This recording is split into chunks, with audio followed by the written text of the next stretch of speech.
So, what are we doing today? We're doing dirt work today, and I would show you more of the dirt work, except that when the tractor's running, nobody can hear what I'm saying, or it's actually disturbing. I watch other people's YouTubes, and when you hear the chainsaw too much or the equipment going, you kind of lose focus as to what the content of what they're trying to say.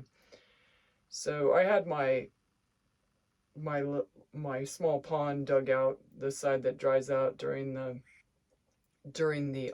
usually during the drought month. But this year we've had kind of a drought year, so it was very dry. So fortunate for me, there was a neighbor next door that happened to be working on their driveway, and they had a very large excavator. So I paid him to scoop out a bunch of dirt, and it was a mountain that he scooped out, and it was only the smaller end of my pond. So I was really grateful that that got done, because I have a culvert that feeds that pond, but it seems like in the prior years I was getting too much rain and it was going over the levee, and it creates big ruts, and eventually it really erodes the soil and you have a problem at that point. So I wanted to avoid all that and get get a larger capacity of water and volume in there. So it will take me the greater part of a month with my tractor to scoop that dirt off the pile. And I'm kind of working a little bit against the clock, because once it starts raining, that becomes like cemented in and even heavier clay than what it was when it came out.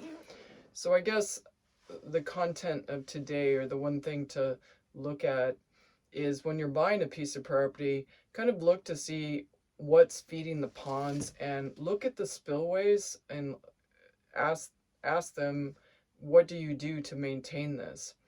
And that might help you evaluate the cost of doing things, because heavy equipment is quite expensive, unless of course you own some. But honestly, you could own a lot of very expensive equipment and you'd still probably need some more. So just in that's really just my point for today, is the look at your water sources, especially if you have livestock, or even if you're using it for recreational fishing, or if you're going to do rentals around some of your waterways, um, how that might affect where you place things. And that's it for today.